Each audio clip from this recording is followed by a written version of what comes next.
Roberto Schneider Gochman es un director, guionista y productor egresado de la Universidad Iberoamericana y del programa de dirección del American Film Institute.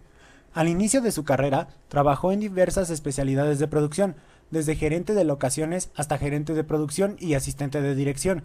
Sus créditos incluyen películas como Havana, de Sidney Pollack, Gringo Viejo, de Luis Puenzo, Bound by Honor, de Taylor Hackford y Mi Vida Loca, de Alison Anders. Considerado como un cineasta que realiza grandes adaptaciones de historias, Schneider tiene entre su filmografía tres grandes producciones, como lo son Dos Crímenes, basada en la novela homónima de Jorge Ibargüengoitia, Frida, que es una adaptación de una película de los 70 con las actuaciones estelares de Salma Hayek y Alfred Molina, y Arráncame la vida, película que hace homónimo a la novela escrita en 1985 por la escritora Ángeles Mastretta y en donde actúan Ana Claudia Tarancón y José María de Tavira.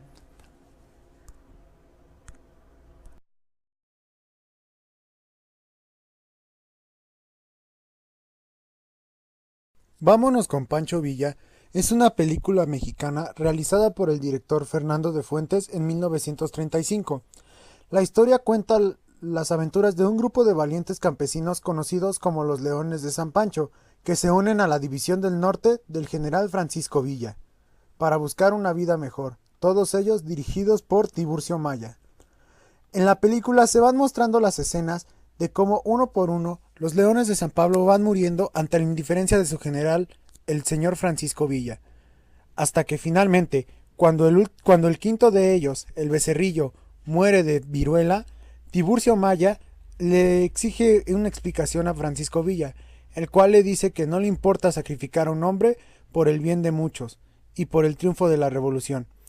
Esta película es una crítica muy dura hacia lo que es la figura de Pancho Villa, ya que muestra a un Pancho Villa fuera del carisma que lo distinguía, un Pancho Villa cruel, déspota e prepotente. Fernando de Fuentes sería criticado por esta película, aunque después se le daría su justa recompensa, catalogando esta película como una de las mejores 5 de la historia del cine mexicano.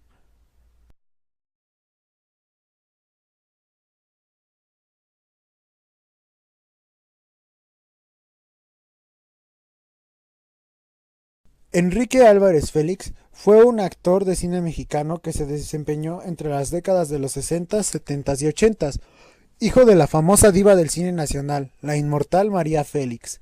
Enrique Álvarez Félix estudió ciencias políticas y habiéndole entregado el título a su madre, le expresó su deseo de convertirse en actor.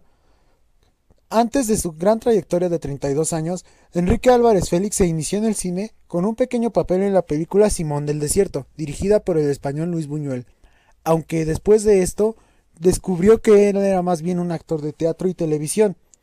Alcanzó la fama con el filme Los Caifanes, de Juan Ibáñez, y a pesar de haber participado 20 películas más, él se sentía muy alejado de lo que era verdaderamente suyo, que eran el teatro y la televisión, que estaban en un auge tremendo, realizando numerosas producciones de gran éxito, siendo una de ellas de las más recordadas, la que protagonizó en 1980 al lado de Lucía Méndez, llamada Colorina.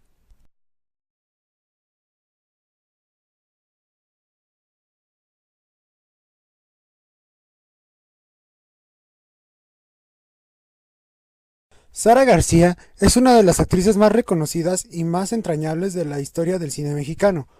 Su debut como actriz tuvo lugar en 1917, cuando el director, actor y funcionario de Azteca Films, Joaquín Cos, la invitó a participar en lo que sería su primera película, En Defensa Propia. El cine la llevó al teatro y comenzó a interpretar papeles pequeños. Fue así que se integró a la compañía de comedia Selecta, en el Teatro Virginia Fábregas, donde compartió escenario con el primer actor Eduardo Rosamena, el Nache, la actriz Sara Othoff y los más acreditados historiones de esa época.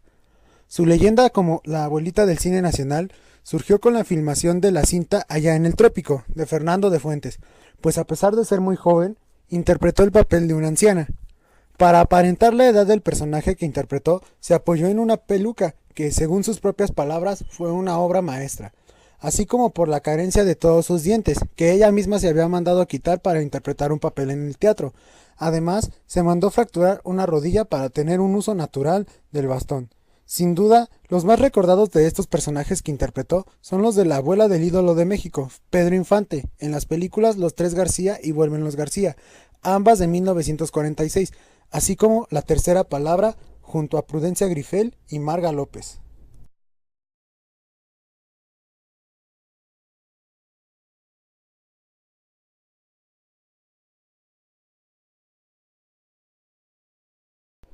Agustín Insunza es uno de los más grandes cómicos secundarios de la historia del cine mexicano.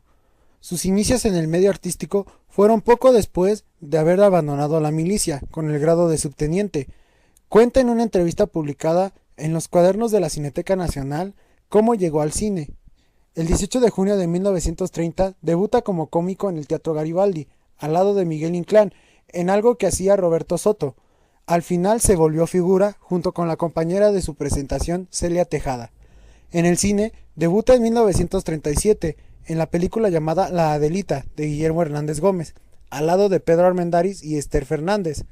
Su interpretación del personaje Juan Primito en Doña Bárbara, de Fernando de Fuentes, suele considerarse su mejor caracterización, tratándose de un papel dramático, el cual no tuvo nada que ver con sus estereotipadas actuaciones de Patiño o Escudero del héroe de la película, aunque el público lo recuerda más por sus apariciones en comedias rancheras al lado de Pedro Infante, Jorge Negrete y Antonio Aguilar. Nelly Montiel es una de las actrices secundarias extranjeras más grandes de la época de oro del cine mexicano. Desde muy joven comienza su carrera en su natal Argentina, con papeles de reparto en películas como Ayúdame a vivir, Muchachos de Ciudad y Plegaria Gaucha. A mediados de los años 40 decide viajar a probar suerte a México, país que tenía la industria cinematográfica más grande de América Latina, y en donde triunfarían sus compatriotas Libertad Lamarque, Marga López, Rosario Granados y Rosita Quintana. Su primera incursión formal dentro del cine mexicano fue con la cinta El secreto de la solterona, de Miguel Delgado. En 1947 formaría parte del equipo formado por Sofía Álvarez, Pedro Infante y René Cardona, que filmaban dos películas simultáneamente, una dirigida por Miguel Zacarías, Si me han de matar mañana, y otra por Joaquín Pardavé, La barca de oro.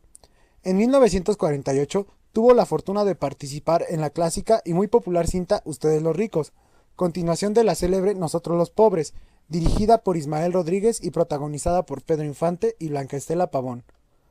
Muere en un accidente automovilístico en la ciudad de Acapulco, Guerrero, a la edad de 32 años en 1951.